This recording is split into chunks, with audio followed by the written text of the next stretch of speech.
성경 1323쪽입니다. 구약성경 1323쪽 스가랴 12장 1절부터 끝절까지 교독하겠습니다. 제가 먼저 스가랴 12장 1절을 읽겠습니다.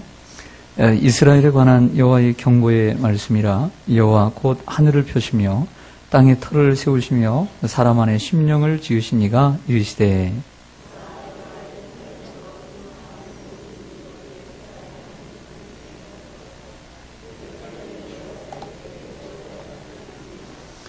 그날에는 내가 예루살렘을 모든 민족에게 무거운 돌이 되게 하리니 그것을 드는 모든 자는 크게 상할 것이라. 천하 만국이 그것을 치려고 모이리라.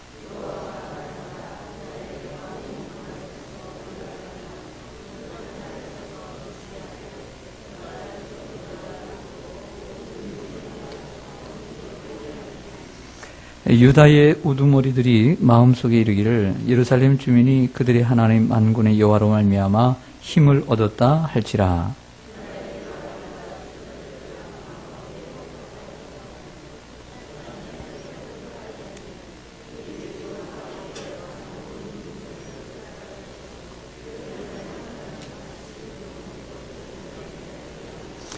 여호와가 먼저 유다 장막을 구원하리니 이는 다윗의 집의 영광과 예루살렘 주민의 영광이 유다보다 더하지 못하게 하려 함이니라.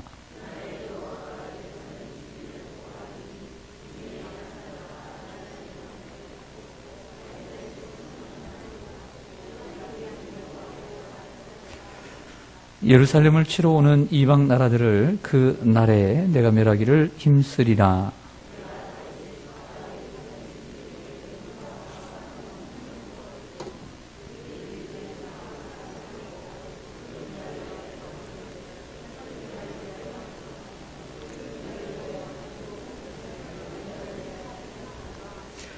그날에 예루살렘에 큰 애통이 있으리니 무깃도 골짜기 하다드 림몬에 있던 애통과 같을 것이라.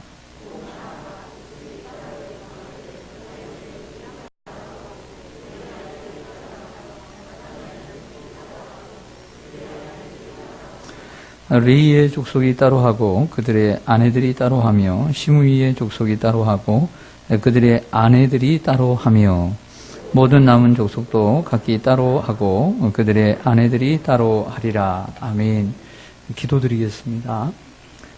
존귀하신 아버지 하나님, 한 주간의 삶도 저희들 인도해 주시고 이 금요일 밤에 저희들 금요기도회로 모이게 하시니 감사합니다. 원근각지에서 올라와 주님의 얼굴을 구하며 주님께 은혜 받기를, 또 축복의 권세를 받기를 간절히 사모하는 주의 자녀들을 기억하여 주옵소서. 저들이 드리는 기도와 찬양을 기뻐 받아 주옵시며 오늘 주시는 말씀을 기쁘게 받고 그 말씀이 그 심령 속에 심기어져서 하나님이여 그 메마른 심령을 부욕케 하고 아버지 안에 싹이 나게 하고 잎이 나게 하고 아버지 안에 열매 맺는 심령들이 다 되게 하여 주옵소서. 오늘 주님의 말씀을 듣고 우리가 주님을 깊이 묵상하는 이 복된 시간이 되기를 소망합니다. 예수님의 이름으로 기도하옵나이다. 아멘. 네, 우리 합협이 뒤에 서로 인사하겠습니다. 반갑습니다. 사랑합니다. 축복합니다. 네, 스가랴 17번째 시간, 오늘 스가랴 12장에 대한 말씀을 같이 나누고자 합니다. 스가랴는 스룹바벨이 성전 건축을 지체하고 있을 때 하나님께서 학개와 함께 보내준 하나님의 선지자입니다. 네, 학개는 2장에 걸쳐서 그 메시지를 전하지만 스가랴는 그 7배인 14장에 걸쳐서 말씀을 전하게 됩니다. 크게 6장, 그리고 2장, 그리고 6장 이런 구조로 되어 있습니다. 앞에 스가랴 1장에서 6장까지는 스가랴에게 보여주신 8가지 환상을 보여주고 있는 장면이고요. 그리고 7장에서는 금식을 해야 되는지 말아야 되는지 이 금식에 대한 문제이고요. 8장에서는 예루살렘의 회복에 대한 말씀을 해주고 있습니다.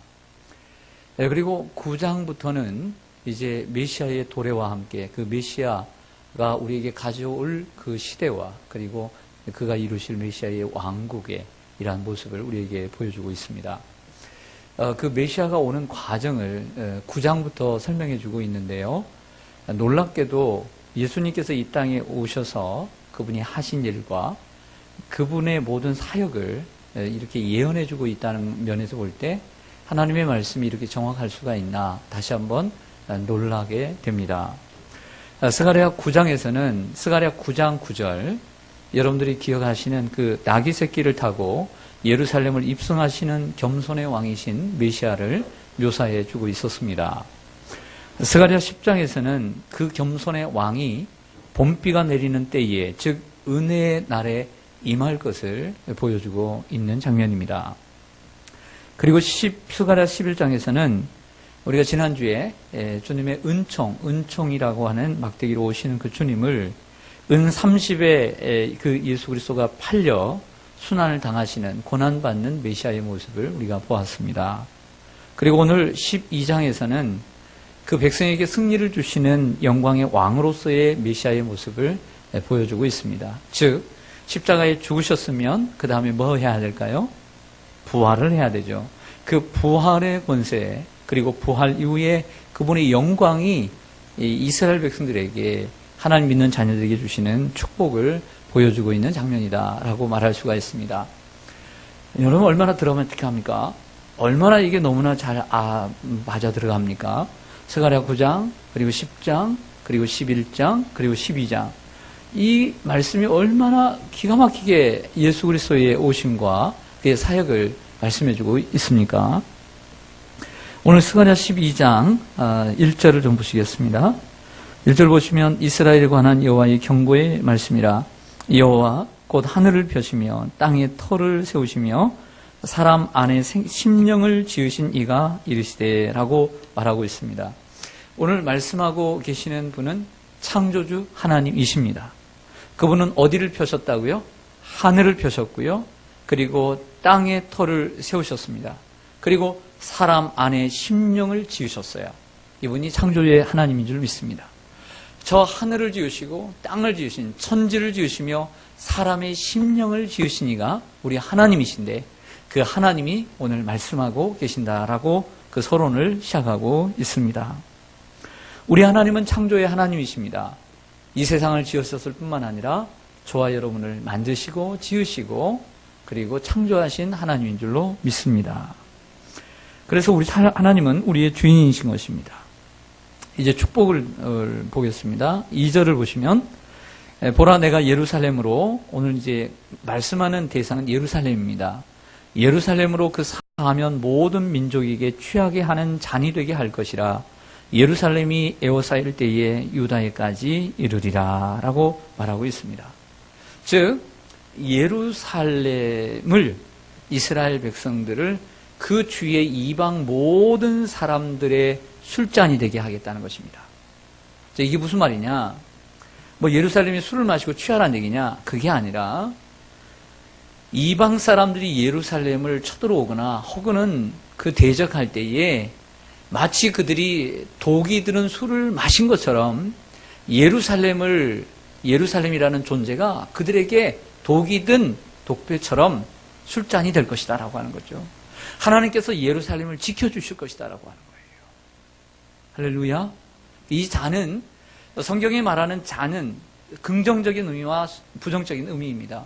시편 23편에 내 잔이 넘치나이다 라고 하는 것은 그것은 축복의 긍정적인 메시지지만 대부분은 예언을 말할 때는 진노의 잔, 심판의 잔을 얘기하는 것입니다. 진노의 잔, 심판의 잔. 오늘 말하고 있는 이 잔은 심판의 잔, 진노의 잔을 얘기하는 것이죠. 예루살렘이 그들에게는 독주가 되고 예루살렘이 그들에게는 이렇게 취하는 술이 될 것이다 라고 말씀하고 있는 장면입니다. 3절로 가보겠습니다.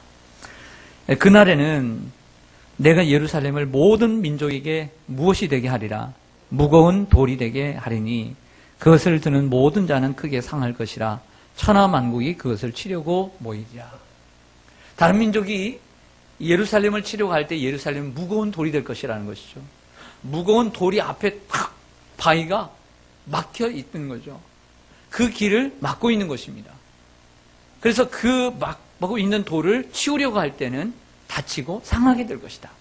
그러니까 감히 예루살렘을 모든 민족들이 어떤 민족도 건들지 못하게 하나님이 지켜주신다.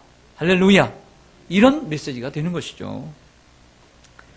여러분, 하나님은 저와 여러분을 지키시는 분이신 줄 믿습니다. 하나님은 저와 여러분을 무거운 돌처럼 여기시고 그 어떤 사람이 어떤 세력이 우리를 건들려고 해도 건들지 못하도록 도리어 그들이 상하도록 하신다는 말씀인 것입니다. 4절로 가보겠습니다. 여호와가 말하노라 그날에 내가 모든 말을 쳐서, 이게 말은 타고 다니는 말입니다. 말을 쳐서 놀라게 하며 그 탄자를 쳐서 미치게 하되, 놀라게 하고 미치게 하고 유다 족속은 내가 돌보고 그럼에도 불구하고 유다 족속만큼은 내가 돌볼 것이다. 모든 민족의 말을 쳐서 눈이 멀게 하리라 라고 말하고 있습니다. 이방 사람들의 모든 말이라는 것은 전쟁에 필요한 것이죠. 그 타고 다니는 말들을 놀라게 하고 그리고 탄자들이 미치게 해서 그들이 넘어지게 할 것이다. 하지만 그 미친 말이 날뛰더라도 유다 족속만큼은 내가 돌보아 줄 것이다. 이런 예언의 말씀을 해주고 있는 것입니다. 그리고 그 말을 쳐서 눈이 멀게 하리라. 놀라게 하고 미치게 하고 눈이 멀게 하리라고 예언하고 있는 본문입니다. 5절, 6절을 보시겠습니다.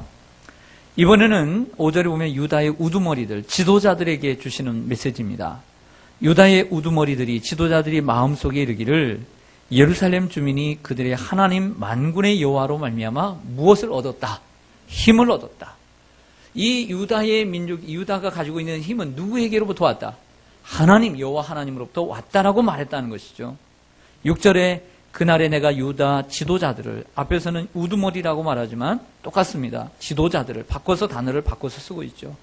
나무 가운데 화로 같게 하며 곡식단 사이에 횃불 같게 하리니 그들이 그 좌우에 에워싼 모든 민족들을 불사를 것이요 예루살렘 사람들은 다시 그 본 곳에 예루살렘에 살게 되리라 라고 말하고 있습니다. 이 말씀은 유다 지도자들이 그 나무 사이에 화로가 되게 하고 그리고 여러 곡식단 앞에 횃불이 되게 해서 이방 사람들이 아무리 둘러싸도 그들을 불태워버릴 것이다 라고 함으로써 유다의 지도자들에게 힘을 주신다는 것입니다. 유다의 지도자들에게 힘을 더하시고 위로를 더해 주실 것이다. 이런 축복의 말씀입니다. 7절로 가보겠습니다. 7절 보시면 여호와가 먼저 여기서 이제 세 가지를 살펴봐야 됩니다. 첫 번째는 유다 장막입니다. 유다 장막을 구원하리니 이는 두 번째 다윗의 집의 영광과 세 번째 예루살렘 주민의 영광이 유다보다 더하지 못하게 하려 함이니라. 그날에 여호와가 예루살렘 주민을 보호하리니 그 중에 약한 자가 그날에는 다윗 같겠고 다윗의 족속은 하나님 같고 무리 앞에 있는 여호와의 사자 같을 것이라. 예루살렘을 치러 오는 이방 나라들을 그날에 내가 멸하기를 힘쓰리라. 아멘. 지금 포로 후입니다. 포로 후에 이스라엘 백성들의, 즉 남유다입니다. 남유다의 어떤 분포는, 구분은 셋으로 나눌 수 있습니다. 먼저는 다윗의 집입니다. 다윗은 다윗의 왕가죠. 귀족과 왕족을 얘기하는 것입니다. 예루살렘 주민이란 예루살렘 그 수도에, 여러분들처럼 서울에 사시는 분들, 즉 제사장이라든지 지도자들, 이런 이들을 얘기합니다. 부유한 이들. 그러나 유다 사람들은 그 예루살렘 수도가 아닌 유다, 남유다 전체를 얘기하는 것입니다. 즉 평범한 사람들, 이렇게 셋으로 나눌 수 있습니다. 왕족과 귀족과 그리고 제사장들과 지도자급의 사람들, 그리고 평범한 사람들. 그런데 이 평범한 사람들이 다윗의 왕가보다, 그리고 예루살렘 주민보다도 주님의 이 승리를 먼저 맛보게 될 것이다. 아무리 약한 자도 강한 자보다 더욱더 강하게 될 것이고, 다윗의 후손들이 하나님의 사람처럼, 하나님의 사자처럼 강하게 될 것이다. 이렇게 말씀하고 있는 장면입니다. 자, 여기까지가 오늘 전반부입니다. 그리고 후반부로 들어가겠습니다. 10절 좀 보실까요? 10절입니다. 10절. 내가 다윗의 집과, 좀 전에 말씀드렸죠? 여기서 다윗의 집은 누굴 가리킨다고요? 예, 왕가, 그리고 그리고 귀족들, 다윗의 집과 그 다음에 예루살렘 주민에게 은총과 간구하는 심령을 부어주리니 그들이 그 찌른 바 그를 바라보고 그를 위하여 애통하기를 독자를 위하여, 독자는 외아들입니다. 외아들을 위하여 애통하듯 하며 그를 위하여 통곡하기를 마치 장자를 위하여 통곡하듯 하리라. 여러분, 장자를 위해서 통곡을 언제 합니까? 큰아들이죠. 큰아들을 위하여 통곡하듯 하리라. 큰아들을 언제 통곡하죠? 큰아들을 위해서? 대학 시험 볼 때? 아닙니다. 여기에서는 조금 더 깊은 의미가 있어요. 그래서 뭐냐면 하나밖에 없는 아들 독자를 잃었을 때 통독하는 것처럼, 그리고 큰아들을 그 의지했던 그 든든한 큰아들이 마치 죽어서 그 아들을 잃어버렸을 때 통곡함처럼 이들이 통곡할 것이다. 즉 다윗의 집과 예루살렘 주민들이 은총과 그리고 은총과 간구하는 심령을 그들에게 부어준다는 것이죠. 은총과 간구하는 심령이라고 하는 것은 무엇이냐면 하나님 앞에 은혜를 구하고 하나님 은혜를 주옵소서, 그리고 하나님 앞에 용서받기를 원하는 회개의 심령을 구하는 기도를 얘기하는 것입니다. 그 심령이 무엇일까요? 하나님이 원하시는 심령은 상하고 통회하는 심령이라고 그랬습니다. 상하고 통회하는 심령, 즉 그들에게 은총과 간구하는 심령을 부어줄 것인데, 그 부어줄 것인데 뭐라고 얘기하냐면 각주에 1번이라고 써있죠. 그들이 그 찌른 바 그를 바라보고, 즉 예수 그리스도, 그들이 그 찌른 바 예수를 바라보고 그를 위하여 애통하기를, 여기에 나라고 또는 표현할 수 있다고 그랬습니다. 나를 바라보고, 즉 주님이 말씀하실 때는 그들이 나를 바라보고 나를 위하여 애통하기를, 아들 하나밖에 없는 아들을 잃어버린 것처럼, 큰아들을 죽음에 넘겨준 것처럼 슬퍼하며 통곡하게 될 것이다 라고 말하고 있습니다. 여러분들, 이것이 무엇입니까? 이것은 바로 성령의 임함을 가리키는 것입니다. 예수님이 이 땅에 오셨습니다. 고난을 받고 십자가에 은 30냥에 팔렸습니다. 그분이 십자가에 죽으실 뿐만 아니라 부활하셔서 우리에게, 그 하나님의 자녀들에게 영광을 부어주십니다. 그리고 그분이 가셨지만 끝나지 않고 그분이 우리에게 약속하신 성령을 부어주십니다. 할렐루야! 성령이 누구들에게 임합니까? 다윗의 집과 예루살렘의 주민들에게 임한 것처럼 120명의 사람들에게 먼저 임했던 것이죠. 부어주리니라고 했습니다. 내가 그들에게 은총과 간구하는 심령을 부어주리니. 생각나는 구절 없습니까? 있지요? 부어주리니. 성령이죠. 요엘서 2장 28절에 그 후에 내가 내 영을 만민에게 부어주리니 너희 자녀들이 장래일을 말할 것이며 너희 늙은이는 꿈을 꾸며 너희 젊은이는 이상을 볼 것이며 그때 내가 내 영을 남종과 여종에게 부어주리니. 할렐루야. 예수님이 가신 후에 성령을 오신다. 성령을 내가 하나님께 너에게 주실 것이다 약속을 하셨습니다. 그 약속을 믿고 열흘 동안 기도를 했습니다. 그래서 성령이 임했습니다. 성령이 부어진 줄로 믿습니다. 성령이 부어졌습니다. 그들이 은총을 구했습니다. 은혜를 구했습니다. 그리고 간구하는 심령, 용서를 구하는 심령. 어떤 심령? 그 찌른 바 예수를 내가 죽였다. 그 예수 메시아를 내가 죽였으니 어찌할꼬 하며 베드로의 설교를 통해서 그 3,000명의 사람들이 사도행전 2장 37절에 그 말씀이 그대로 성취되고 있는 것을 보게 됩니다. 우리가 그 찌른 바 예수를 죽였는데 우리가 어찌할꼬, 그냥 통회하고 자복하는 것이 아니라 그 하나밖에 없는 아들을 잃어버린 슬픔처럼 고통하고 통회하고, 큰 아들을 잃어버린 것처럼 아파하며 가슴치며 회개하는 그날이 올 것이다. 할렐루야. 그날이 온 줄로 믿습니다. 우리가 성령을 받으면 이처럼 회개의 운동이 일어나는 것입니다. 오늘 10절 중반절을 다시 한번 보겠습니다. 회개의 운동이 일어납니다. 그들이 그 찌른 바 그 나를, 예수를 바라보고 그를 위하여, 예수를 위하여 애통하기를 독자를 위하여 애통하듯 하며 그를 위하여 통곡하기를 장자를 위하여 통곡하듯 하리로다 라고 말씀하고 있습니다. 그리고 그날에 어디에서부터 회개의 운동이 일어납니까? 11절에 보면 어디에서부터? 예루살렘부터. 성령이 임한 곳은 어디였습니까? 예루살렘이었습니다. 성령이 회개의 운동이 예루살렘부터 일어났어요. 회개의 운동이 일어나는 곳은 복음이 전파되는 곳이요, 하나님의 나라가 세워지는 곳입니다. 그래서 성령이 임하면 권능을 받고 예루살렘과 온 유대와 사마리아와 땅끝까지 이를 우리가 복음의 증인이 되는 줄로 믿습니다.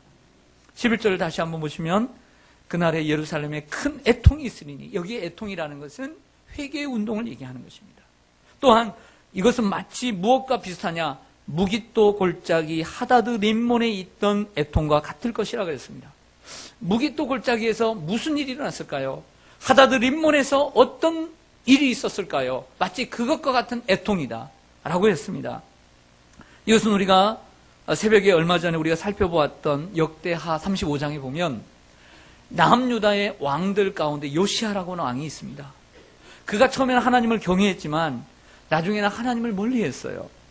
자기를 교훈해 주던 사람이 있을 때는 하나님을 전폭적으로 신뢰하던 그가 자기의 멘토가 죽자 그의 후반부의 인생이 자기 마음대로 사는 인생이 되었어요. 그래서 싸움하지 않아도 되는 애국과의 싸움을 걸게 됩니다. 북이스라엘과 남유다가 연합을 해서 싸움을 걸어가는데 이 요시야가 변장을 하고 전쟁에 나가요. 그럼에도 불구하고 하나님은 변장한 그를 아신 거죠. 그래서 적의 화살에 옆구리를 맞고 죽게 됩니다. 바로 그것이 어디냐? 바로 무깃도 골짜기입니다. 그 무깃도 골짜기에서 요시야가 죽었어요. 그 소식을 듣고 이스라엘 백성들이 애통했던 것처럼 그들이 회개하게 될 날이 올 것이다 라고 말씀하고 있는 것이죠. 계속해서 12절을 보겠습니다. 온 땅 각 족속이 따로 애통하되, 따로 애통합니다. 다윗의 족속이 따로 애통하고 그들의 아내들도 따로 애통하고, 나단의 족속이 따로 애통하고 그들의 아내들이 따로 애통하고, 13절에 레이의 족속이 따로 애통하고 그들의 아내들이 따로 애통하며, 시므이의 족속이 따로 애통하고 그들의 아내들도 따로 애통하며, 14절에 모든 남은 족속도 각기 따로 애통하고 그들의 아내들도 따로 애통하리라. 여러분, 따로라고 하는 말이 왜 이렇게 많을까요? 회개는 집단적인 회개도 있지만 개인적인 회개가 이루어져야 됩니다. 개인적으로 주님의 십자가를 경험해야 되고 그 하나님을 경험해야 되는 것을 오늘 말해주고 있는 것이죠. 성령은 교회적으로도 임하지만 우리가 개인적으로 성령을 받아야 될 줄로 믿습니다. 이러한 전폭적인, 이러한 전체적인 회개 운동이 일어날 것을 말씀하고 있는 내용입니다. 스가랴의 말씀을 보면 환상도 보여주고 금식에 대한 얘기도 하지만 9장부터는 메시아의 오심, 예수님이 어떻게 오실 것인가? 그분이 고난 가운데 오셔서 어린 나귀를 타실 것이다. 그리고 그가 언제 오시느냐? 봄비가 내릴 때, 은혜의 때가 올 때에 주님이 오실 것이다. 때가 참해. 그분이 오셔서 은 30냥에 팔릴 것이다. 우리가 11장에서 살펴보지 않았습니까? 그리고 그분이 십자가에 죽으셨는데 그분이 가져오신 그 2개의 막대기를 그들이 은총을 받지 못했어요. 결국에는 그 예수를 죽였죠. 그가 십자가에 죽었지만 그 십자가의 은혜로 오늘 그 또한 부활의 영광으로 하나님을 믿는 성도들, 여기 예루살렘이 누구겠습니까? 유다 민족들이 누구겠습니까? 하나님 믿는 사람들이죠.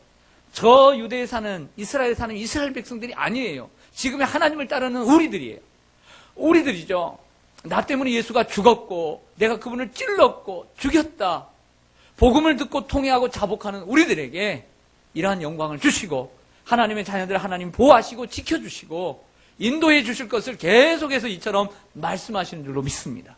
하나님의 사람들, 더 크게 얘기하면 교회입니다. 교회는 힘이 없어 보입니다. 약해 보입니다. 하지만 하나님의 교회는 하나님이 이처럼 무거운 돌이 되게 하시고 또한 여기에 말씀하신 것처럼 모든 민족에게 독주가 되게 하셔서 함부로 교회를 건들 수가 없는 것입니다. 하나님이 교회를 지키시는 것이죠. 하나님의 백성들을 지키시는 줄로 믿습니다. 여러분들을 하나님이 지키십니다. 여러분들의 자녀들을 하나님이 지키십니다.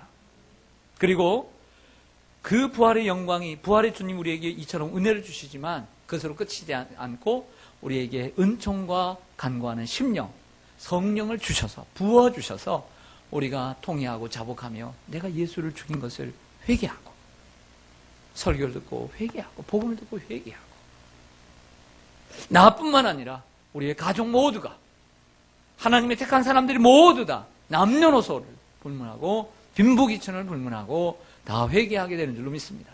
오늘 우리가 나뿐만 아니라 우리의 가족 모두가 주님을 믿고 주님께 회개하고 통회하고 자복하며 마치 아들이 죽은 것처럼 슬퍼하며 그분 앞에 우리 자신을 내려놓을 때 하나님의 은혜가 더욱더 깊이 임하는 줄로 믿습니다. 그리고 우리는 이러한 역사를 지금 보고 있습니다. 그리고 경험했습니다. 또 경험해야 될 줄로 믿습니다. 그러면 남은 13장과 14장 2장 남았는데 이것은 무엇을 말하고 있을까요? 여러분들이 머릿속으로 생각하는 것처럼 예수님이 이제 오시고 십자가에 죽으시고 부활하시고 이러한 권세를 우리에게 주시고 성령을 주신 것처럼 여기에 끝나지 않고 지금 우리의 현재 입장에서 똑같이 구약 사람이지만 다시 이 땅에 재림하실 예수 그리스도에 대한 메시지로 13장과 14장을 마무리하고 있다는 것이죠. 그래서 이 구약이지만 초림이 예수님만을 예언한 것이 아니라 다니엘처럼 재림하실 예수 그리스도에 대해서 이처럼 명확하게 예언하고 있는 것이 바로 다니엘서와 스가랴서 그리고 요한계시록 이 세 권의 책이라고 하는 것입니다. 사랑하는 성도 여러분, 우리가 하나님의 자녀가 된 줄로 믿습니다. 우리가 예루살렘입니다. 우리가 교회입니다. 하나님이 여러분들을 지켜주실 줄로 믿습니다. 그 누구가 여러분들을 해하지 않도록 항상 함께 하실 줄로 믿습니다. 네, 기도하겠습니다.